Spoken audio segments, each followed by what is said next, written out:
Okay, let's go! Herzlich willkommen zu einem weiteren R8-Video. Ihr habt lange drauf gewartet. Erstmal muss ich ja ganz weit und ganz anders ausholen. Ihr erinnert euch ja noch an den Maserati oder den versuchten Maserati-Kauf. Er hat gesagt 700 Euro, dann macht er das, angeblich schon am nächsten Tag. Sollte er das Auto abholen? Und ja, ihr könnt euch wahrscheinlich im Kopf schon denken, was dann passiert ist. Wieder erwarten nach, ich glaube, wie lange ist es her? 1,5 Monate so? Ja, 1,5 auf jeden Fall. So, sagen wir mal grob 6 Wochen. Nach dieser Zeit habe ich plötzlich das Geld wieder erhalten, zurücküberwiesen. Diese 700 Euro, die eigentlich für den Transport gedacht waren. Und ja, es hat mich sehr gefreut.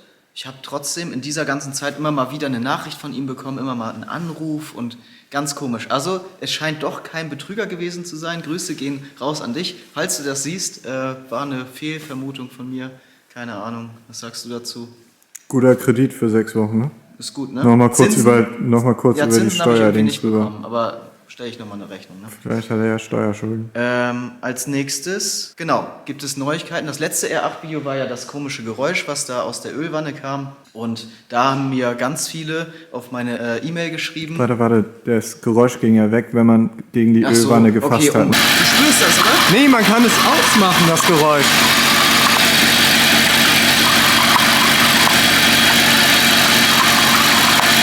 Jetzt nochmal die abzuholen, die vielleicht jetzt das Video erst sehen. Wir hatten ein Geräusch aus der Ölwanne.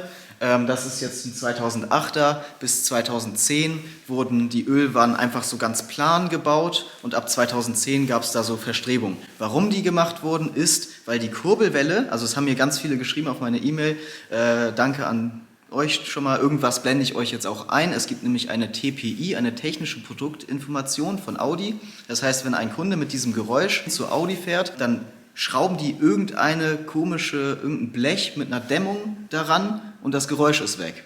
Weil, Max hat ja eben schon erwähnt, wenn man mit einem Schraubendreher daran geht oder irgendwas da, ich habe da auch mal ein Tuch einfach zwischengeklemmt, dann ist das Geräusch weg, weil die Ölwanne halt schwingt, dadurch, dass die Kurbelwelle immer wieder Öl runterschmeißt und das passiert nur im Leerlauf, also nur im Stand, weil da die Umdrehung irgendwie passt. So, das schleudert immer dagegen, werdet ihr auch gleich nochmal hören, wenn ich das Auto starte. Und dann schwingt diese Ölwanne halt. Deswegen haben sie diese Streben, blende ich euch auch einmal kurz ein, ne? Diese Streben da eingegossen und dadurch schwingt das Alu nicht mehr. Verrückt. Also keine Ahnung. Verrückt. Steckst nicht drin, Eiko. Ich hab's echt nicht. Also ich dachte schon wieder, alles am Ende, ich habe schon wieder Scheiße gekauft, aber letzten Endes alles okay, hat seine Richtigkeit, hört sich nur extrem komisch an. Ne? Man muss auch mal Glück haben. Man darf auch mal Glück haben. Was haben wir heute vor? Mal einen richtigen Service. Ja, wenn es um Thema Service geht, da gibt es natürlich nur einen richtigen Partner. Trommelwirbel. Autodoc. Da findet ihr nämlich alle Teile, die ihr braucht, egal für welches Auto ihr hier in der Halle seht. Da gibt es wirklich alles an Ersatzteilen. Faire Preise, gute Lieferzeiten. Ich habe das Paket hier schon mal aufgemacht. Hier seht ihr die schönen Luftfilter, nehme ich mal an. Oh, hier, kleinen Baileys, ne? Ja, für nebenbei. So, hier sind 2-mal Luftfilter. Davon brauchen wir beide. Hier, schön verpackt natürlich, wie immer. Da haben wir einen Ölfilter. Den machen wir endlich neu. Im letzten Video habe ich ja hier nur das Öl gewechselt und jetzt kriegt er auch endlich einen Ölfilter. Hier das gute Mobil 0D40 und natürlich eine Ablassschraube mit neuem Dichtring. Darf auch nicht fehlen. Und selbst für so einen wilden Boliden da hinten hat Autodoc natürlich alle möglichen Teile. Da war ich selber, um ehrlich zu sein, ziemlich erstaunt. Da habe ich in der App natürlich auch noch ein bisschen weiter geguckt. Da gibt es Steuerkettensätze, Kupplungen, alles mögliche. Chapeau, Hut ab, sage ich mal an der Stelle. Also Leute, checkt gerne einmal hier Autodoc aus. Ohne solche Partner wie Autodoc wäre das Ganze hier nicht möglich. Deswegen danke auch an Autodoc für die Unterstützung in diesem Video. Und das ganze Gedöns hier ballern wir jetzt erstmal schön in den R8. Und dann ist auch mal gut jetzt, ne? Ja, da hatte ich noch lange Haare. Gut. Mittlerweile alle ausgefallen wegen R8. Der Friseur hier, ich weiß, ihr bemängelt das. Guck mal hier an den Seiten, das steht schon wieder ab. Wir waren gestern da und es steht schon wieder ab. Ich verstehe es nicht. Du bist aber auch eitel heute, ne? Ja, der Bildstedt-Friseur, wo wir früher waren, zu Trittau-Zeiten, der war viel besser. Ja, der Showfriseur, ne? Showfriseur in Bildstedt, ne? Der ein oder andere kennt ihn. Ja, jetzt ein bisschen weit weg, ne? Kann ich nur wärmstens empfehlen. War ich aber letztens nochmal. Aber ich muss auch wieder hin. Können wir ja einmal eine Reise, ne? Und können auch gleich Vlog. hier... Ein Vlog? ein Vlog nach Bild steht mit dem schöne Dick machen. Und da können wir auch zu Dings hier, ne? Dürüm. Ja. Meram. Dürüm, Köfte. Ja. Oder Adana? Nee, Köfte. Köfte. Man muss Köfte. Adana ist nicht so geil. Köfte ist geil. Boah, jetzt habe ich genug rumgefaselt. Jetzt geht's los mit dem Service. Wir müssen das Auto aufbocken. Nächstes Video, Felgen. Ne? Bleibt dran. Ne? Gespannt sein hier. Da kommt was ganz Wildes auf euch zu. Aufbocken. Ich finde die Felgen schon ganz cool. Findest du? Ja. Aber es ist nur 19 Zoll. Verkaufst du? Ja, willst du? Ja, ich habe meine doch gerade storniert. Ja, aber es ist eine 11er hin. Eine 10,5er, glaube ich. Ja, 10,5er. das kriegen wir irgendwie rein. Ne? Kriegst du rein? Also ich würde In auf dein jeden Fall kleines würde ich mal gerne Probe In stecken, dein das Ding. Rostradhaus. Ja. Das Ding bördel ich kurz. Also erstmal grundsätzlich finde ich es auch richtig nervig, wenn Eiko Mit seinem Riesenarsch hier jedes Mal so parkt, dass ich mit meinem Riesenarsch hier nicht reinkomme.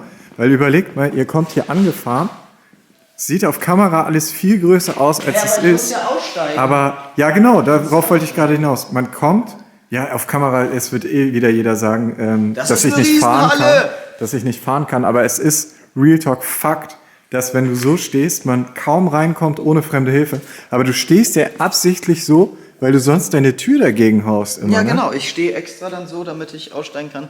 Oh, es gibt so viel zu erzählen, Leute. Und Max hat jetzt ein Audi und der fährt nicht richtig. Multitronic, sagt euch das was? Gerne mal Tipps Also unten rein. mir bis gestern Abend, wo ich dir das Multitronic-Video geschickt habe, hat das noch nie was Es ist eine gesagt. stufenlose Automatik, Das ist ja- trotzdem zeigt sie Gänge an. Was ist das denn? Hä? Und die ruckelt die ganze Zeit. Schreibt mal, ich habe ja so Schrecklich. technikbegeisterte Leute unter meinen Abonnenten, deswegen schreibt mal gerne was rein. Multitronic, gibt es da irgendwelche Tipps? Hilft da ein Ölwechsel? Gibt es Austauschgetriebe? Weil das Auto ist eigentlich sinnvoll, denn es hat eine Anhängerkupplung, es hat Ladevolumen, das heißt, wir können uns mal hier um unseren Müll kümmern, Ja, oder? ja, aber heute ist Samstag. Ja, nicht heute, Ne? irgendwann. Du weißt ja, Samstag ist ja die Hölle los, überall. Ach, Digga, ne? das ist unglaublich. Morgen geht die Welt unter. Stehe ich richtig? Ich weiß es nicht. Hab ich den nicht so hingestellt? Nee, du warst zwischen... Ja, du hast ihn richtig. Ich hab du den- hast ihn, glaube ich, hingestellt. Ich habe den nach vorne geparkt. Ja, Digga. Parkverstoß, 30 €, fehlender Parkausweis. Ich stand 3 Minuten bei der Bank, weil ich das Geld... Ich war 3 Minuten bei der Bank, um die Überweisung für dein CL zu machen. Psst, Finanzamt guckt zu. Für diesen super Preis. Das Finanzamt weiß wie viel, ihr nicht. Und ich denke mir so, okay, da wird schon keiner sein. Guck so links, rechts, alles gut. Bin 3 Minuten drin, komm raus, Zettel. Die campen da, die warten Ja. nur, dass da so ein Spacko kommt. Oh, nö.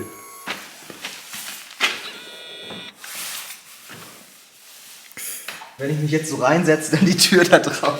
Nee, ich bin gefahren. Hä? Bin gefahren. Du bist gefahren? Ja, klar. Du bist so ein... Der wird richtig schön ployen gleich. Du Arsch, ey. Natürlich. Und deinen schiebst du, weißt du? Ja. Das? Meiner steht ja auch nie im Weg. Ja, und? Das heißt, Da ist die Grundstücksgrenze. ja, genau. Hier. Ja, Streit. Da. Streit in der Halle. Genau deswegen hatte ich keinen Bock drauf und habe ihn gestartet. Weil ich ja weiß, Das heißt, dass der dein macht, Bühnen... gleich keinen richtigen Kaltstart, du Otto. Hä, natürlich, der steht seit 3 Tagen. Ey, schon wieder wahrscheinlich 5 Minuten Video, noch nicht mal was passiert. 8 ne? Minuten 52. Wir sind am R8 4,2 fahren. Für die Cloud folgt mir auf Instagram. Follow for follow. Mir auch. Du hast Instagram? Ich glaube schon. Also wir haben ja einen Service vor. Entweder mache ich jetzt erst die Luftfilter oder erst das Öl. Ich weiß es auch nicht. Luftfilter. Erst Luftfilter? Ja. Wenn er kalt ist? Ja. Okay. Das kommt mir auch ganz gelegen. Hier, guck mal, Baby, mein Motor ist nämlich hinten. Okay, ich fass nichts an. So, ich glaube, also ich finde es grundsätzlich spannend, an solchen Autos mal was zu zeigen, weil ich weiß genauso wenig wie die meisten von euch, glaube ich. Ich glaube, die Luftfilter sitzen hier. Ich habe nur bei Autodoc die Bestellung gemacht, habe gesagt, Luftfilter schickt. So, mal gucken, erstens, ob es richtig ist und ob wir es hinkriegen. Ich denke mal, das ist der Luftfilterkasten, weil hier sind die Drosselklappen und hier durch ein Luftmassenmesser geht die Luft durch. Finde ich aber krass, dass hier so eine... Ah, Digga, ich habe schon wieder was vergessen, weil ich nämlich so wenig Videos mache, ne? Das wirfst du mir ja auch mal vor. Und zwar, ich hatte einen Getriebefehler. Streit. So, ne? Da war nämlich wieder Lampe an und dann habe ich aus angemacht und bin ein bisschen gefahren und dann war er weg. Was war das nochmal? Sensor? Relais. Relais. Ein ja. Relais für diese elektronische Pumpe. Weil das ist ja ein Airtronic, das heißt, es gibt eine Pumpe, einen Druckspeicher, alles mit Hydrauliköl, diese Aktuatoren, die dann die Gänge schalten, die die Kupplung betätigen. Und da war irgendein Relais für die Druckpumpe, hatte irgendwie einen Hänger oder so. Ich wollte daraus kein Video machen, aber nur, dass du Bescheid weißt. Es kündigt sich schon was am Getriebe an. Gefällt mir. Ich habe ja die Vermutung, dass es daran lag, dass Eiko bergab stand. Ja, aber was soll das mit dem Relais machen? Also Flüssigkeitsstand ja, aber es macht doch nichts mit dem Relais.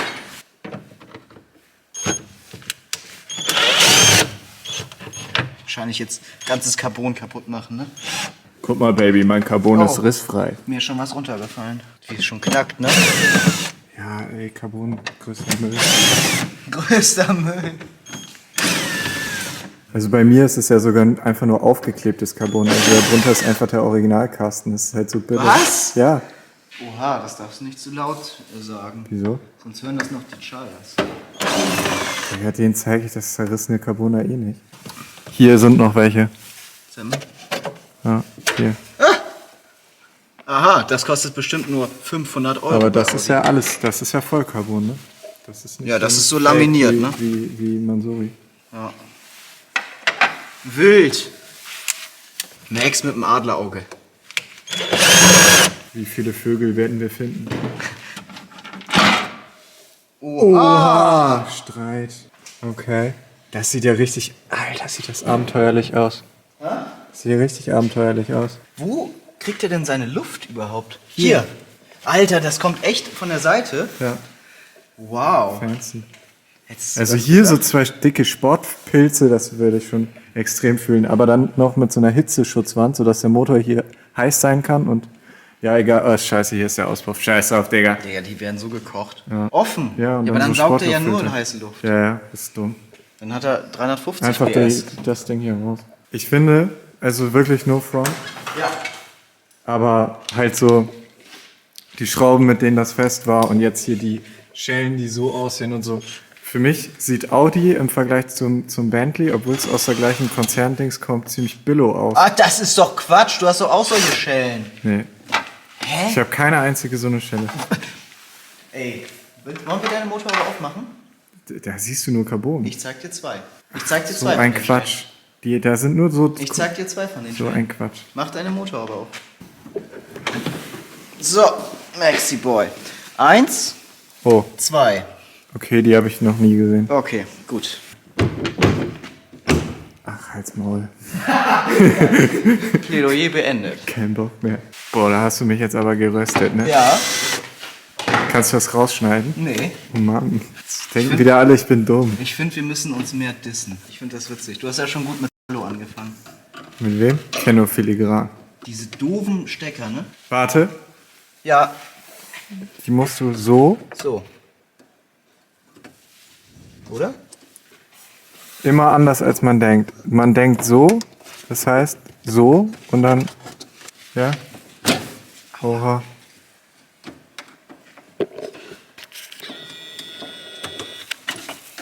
So. Das ist echt, man muss ein bisschen mehr aufpassen bei den Viechern. Ist auf jeden Fall gut, dass du schon mal zeigst, wie man so Audi Luftbassenmesser ausbaut, denn Das müssen wir laut meiner Kommentarzeile demnächst bei mir machen wegen meinen Sportluftfiltern. Weil ich die ja jetzt voll sau. Oha. Ups. Ob die das bei Audi auch so Findest du machen? die Steinschläge überhaupt hier so? Ja, die kenne ich. Da? Oh ja. Guckt euch das an. Motorenzimmer. Hier, die sind fertig. Klare Nummer. Das sind bestimmt noch die russischen. 2019. September 2019 wurden die produziert. Das ist da, wo der Händler den aus Russland importiert hat. Ja. So, Ob die auch mal so aussahen? weiß ich nicht. Vielleicht. Ich denke mal, ja. Da. Du Ja, bist ein Ja, ich Fuchs. sag doch, ich habe Ein Fuchs bist du. seitdem ich die MZ-Videos pump, bin ich so ein Monk. Habe ich einen inneren Monk. Ich muss das nachgucken. Ich habe noch was gemacht, Leute. Wisst ihr, wo das herkommt? Oh shit. Das habe ich einfach, weil der Vorbesitzer, beziehungsweise besser gesagt die Freundin vom Vorbesitzer, hat ja den Diffusor kaputt gefahren. Und das hat mich die ganze Zeit so gestört, dass dieses Teil noch dran war. Das sah halt so ganz offensichtlich danach aus, dass was kaputt ist. Deswegen habe ich das einfach kurzerhand mal Mit der Flex abgeschnitten, ne? Sieht gut aus. Fällt gar nicht auf. Ja, das sieht ein bisschen aus wie Lambo, weißt du, wenn das Getriebe so rausguckt. Okay. Aber ich habe schon einen neuen Diffusor liegen. Leider nicht aus Carbon, weil ich broke bin. Gebraucht, ne? Gebraucht mit Beschädigung für 150 € oder so. Ist okay, oder? Das ist bodenständig, ja. Carbon hätte 1,5 gekostet. 1,5? Ja. Dafür kaufe ich Dailies. Ja, das ist traurig, aber wahr, ne? Ja, gut, zu Carbon sage ich gar nichts mehr. 15.000 € Carbon-Kit an meinem Audi R8 V8. Ja, ich nehme immer den falschen Torx. Frontlippe hast du bestellt, okay. Aber ist da nicht schon? Da ist schon ein kleiner Spitter dran, ne? Ja, das ist Serie. Aber du siehst ja, dass das so ein Alltagssportwagen eigentlich sein sollte. So ein 911er Konkurrenz. Und deswegen haben sie hier von der Seitenlinie, sieht das Auto halt tief aus. Aber hier zieht er sich halt hoch, damit du einen besseren Böschungswinkel hast. Okay. Und noch eine Sache. Die Leute sagen immer, warum meldest du dir nicht um? Eiko, du Broker Penner, fährst auf Versicherung von dem Vorbesitzer rum. Nein, ich habe noch auf was gewartet, was essentiell für die Ummeldung ist. Und deswegen dauert das ein bisschen. So, das ist jetzt da, das heißt, demnächst geht's zur Ummeldung. Fahren tust du ja aktuell sowieso nicht wegen den Temperaturen, ne? Ja, aber dann warte mal auf die Felgen. Okay, let's go. Warum Temperaturen? Wegen Traktion, ne? Der brutalen Leistung. Ja, hier der alte Ölzettel, ne? Bei, was war das hier?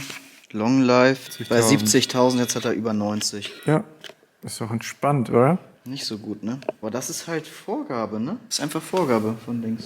Gut, Luftfilter sind drin. Schellen habe ich jetzt so orientiert, dass sie schön von der Carbonabdeckung abgedeckt werden. Luftfilterkasten habe ich jetzt nicht ausgesaugt, habe ich mich dagegen entschieden, ne? So. Dafür haben wir ja Luftfilter, ne? So. Sieht aus wie von so einem Industriestaubsauger. VAG, ne? Ich freue mich schon wieder auf Benchschrauben, muss ich sagen, auf dem CL. Ja. Digga, ich brauche auch wieder einen Stern. Das ist so ein Benz-Luftfilterkasten, der sitzt. Oh, Vorsicht! Hier, die verabschiedet sich gleich, wenn du weiter wackelst. Echt? Ja.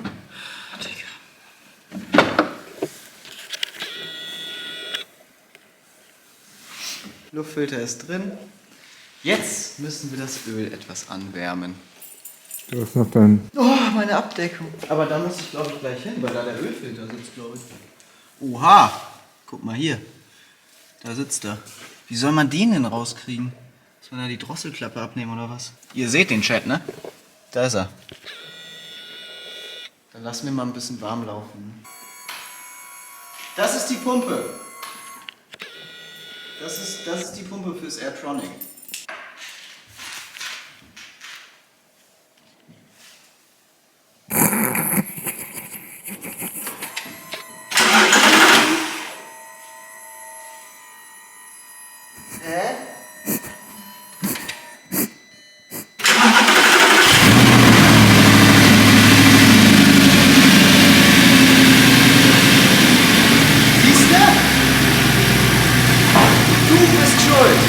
Deswegen hat er keinen Kaltstart gemacht.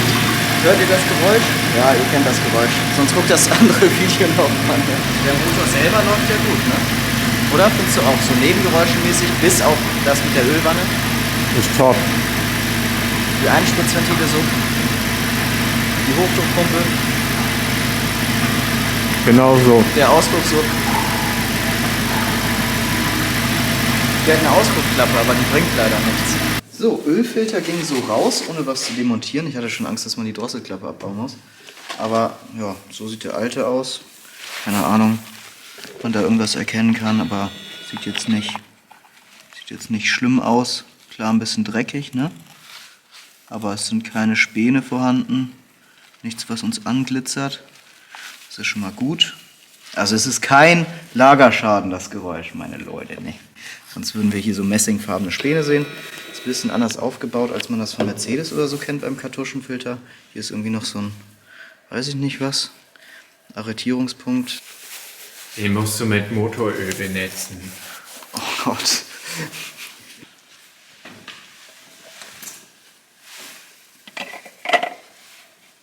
So gehört er rein, so verdreht er sich nicht mehr. Das ist gut.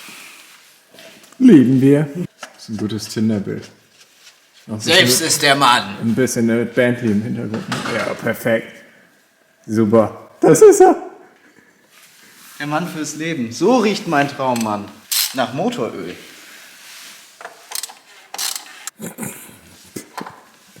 Ist gut? Scheiß auf Drehmoment. Was ist denn mit Drehmoment jetzt? Ansage. Wie verschmiert das Carbon hier ist. Oh, Junge. Immer nur am Haten, ey. Das ist mein Neid. Ja, genau. Sei doch froh, dass du wenigstens Leistung hast.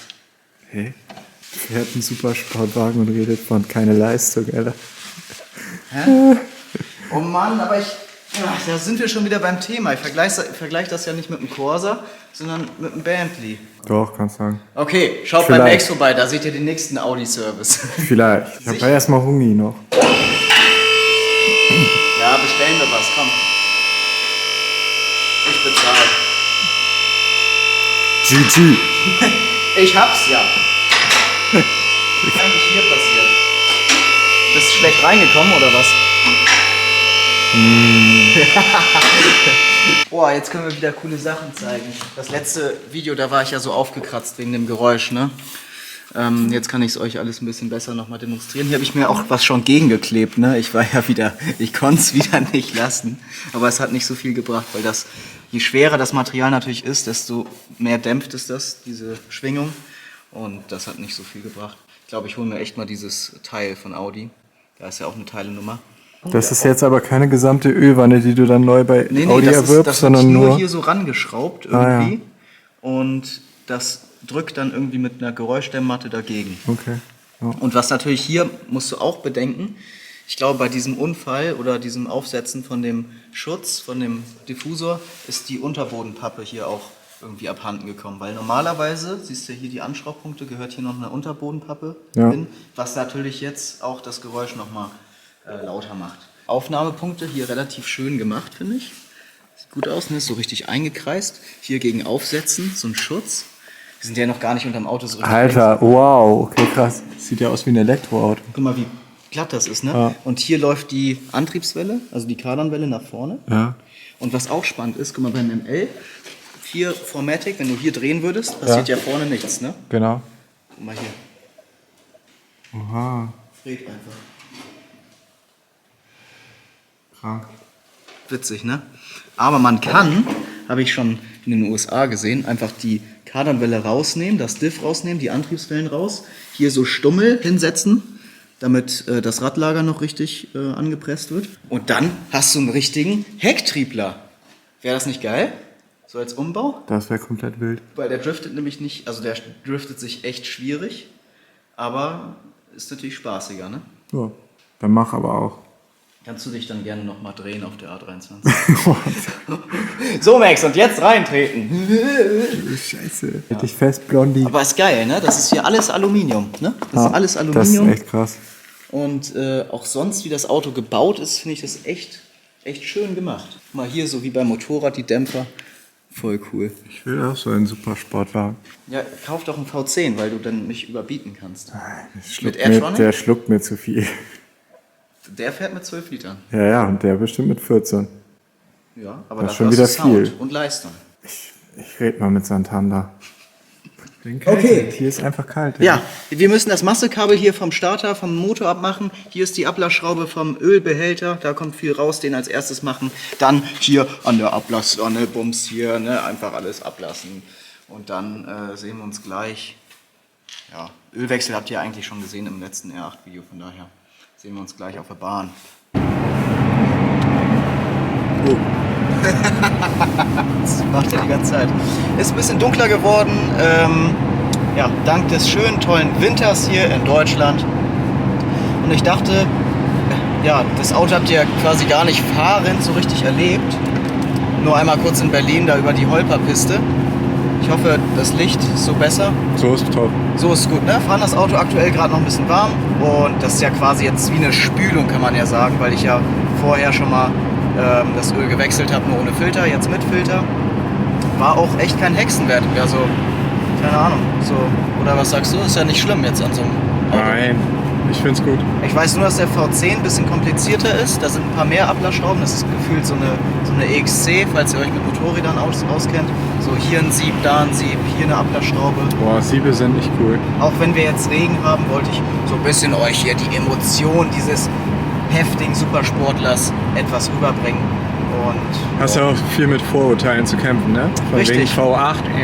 ja, V8. Das ist voll die Lutschpumpe. Ich finde, emotional kommt die Leistung krasser rüber. Ich denke mal, wenn man auf die Zeiten guckt, ist es schon schwach. Also ich glaube, der Spruch, ein gechippter GTI verjagt den oder fährt dem weg, der stimmt auf jeden Fall. Ne? Aber trotzdem, so vom Fahrgefühl, das spielt ja auch mit rein. Dass du einfach so die Kurvenlage, Alter, weißt du. Mann. Ja, Das ist Angst. ach so, genau, das Airtronic immer auf Sport fahren, ganz wichtig. Sonst habt ihr ganz lange Schaltvorgänge. Achso, die verkürzen sich von Ja, C auf S? Genau, Okay. ganz extrem. Auf normal fahre ich eigentlich, also ohne Sport fahre ich eigentlich immer nur warm. Weil ich da einfach saubere Übergänge haben möchte. Man muss auch sagen, du hast dich mit dem Getriebe ja jetzt eigentlich auch schon ziemlich gut angefreundet. Ja, Ne? merkt man, ne? Das flutscht ja schon ganz schön gut, wenn ich daran denke, wie holprig man fährt. Oder wie ich den fahre. Ja, Ey, das ist ja wissen auch komplette einmal kurz, Katastrophe. Oh, Junge. Da kam kurz das Heck, upsi. Also er ist wirklich sehr hecklastig. Ich weiß nicht, schreibt gerne mal in die Kommentare, wie sich der Allradantrieb hier aufbaut, weil ich finde, vom Fahrerischen ist es wie ein reiner Hecktriebler. Oh, mein Strafzettel ist weg. Deine Öltemperatur? Ja. Oh, das hat mein Audi auch. Ach so, und der Reifen hinten rechts verliert Luft mit der Zeit. Und das hat ganz heftige Auswirkungen auf den Geradeauslauf beim Beschleunigen. Das kann man sich gar nicht vorstellen. Der zieht extrem nach rechts, wenn man beschleunigt. Ich weiß nicht, ob man es jetzt auch merkt. Oh ja. Merkst du es? Ja, das merkt man auf jeden Ich Fall. fasse jetzt nicht das Lenkrad an und beschleunige. Ja. Ist heftig, ne? Das zieht nach rechts, das Das Ding. ist jetzt nur 0,5 Bar oder 0,8 Bar, die der Reifen abgefallen ist. Glaube ich jedenfalls. Erfahrungstechnisch. Aber es kommen ja im nächsten Video neue Felgen rauf und dann ist aber auch mal gut, ne? Und das Fenster pfeift hier extrem. Ich weiß nicht, ob das an der Dichtung liegt oder ob da schon mal irgendwas getauscht wurde. Fahrwerk ist echt hart, ne? Richtig tot. auf Also jeden das Fall. kam mir nicht nur in Berlin so vor, sondern es entpuppt sich wirklich so, dass ich weiß nicht, ob es kaputt ist, aber er zeigt keine Fehlermeldung an. Das Fahrzeug hat dieses Magnetic Ride System. Keine Ahnung, ob das so hart gehört. Ich habe es ja auch weich, ne? Du kannst ja hier nochmal auf hart stellen. Wäre so geil, ne? Das auf 7G swappen oder so. Ja, Mann. Das wäre richtig geil. Ich kann dir sonst Multitronic empfehlen, das ist auch Oh ein ja, ganz geiles stufenlos, System. ne? Ja. Mhm. Da merkst du gar keine Übergänge mehr, ne? Ist fast wie DSG. Ja, entweder du merkst gar keine oder du merkst jeden. Oh, hum. Ach, das sehe ich. Auf die Tanke ohne Blinkerfelgen reflektiert. Ui, ui, ui, ui, ui, das ist aber hier auch schon wieder.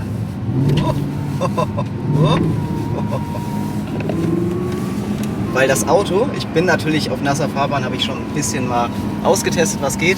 Nur wir haben hier einen Mittelmotor, das heißt, das Auto will sich ja immer um den Schwerpunkt drehen und der ist halt sehr mittig, das heißt, es dreht sich sehr schnell.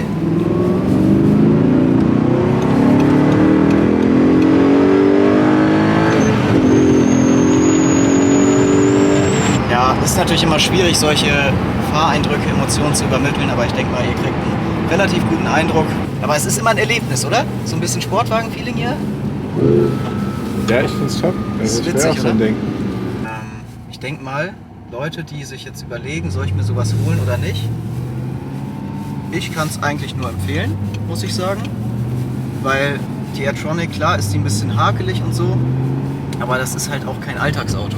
Und wenn man sich mal dazu entscheidet, heute fahre ich R8 oder so, dann kann man das, finde ich, schon in Kauf nehmen. Und Also gerade- ich war ja der größte Airtronic-Hater. Ja, ich auch. Ich bin ja auch schon den V10 mitgefahren mit Nico. Aber kann man schon machen. Boah.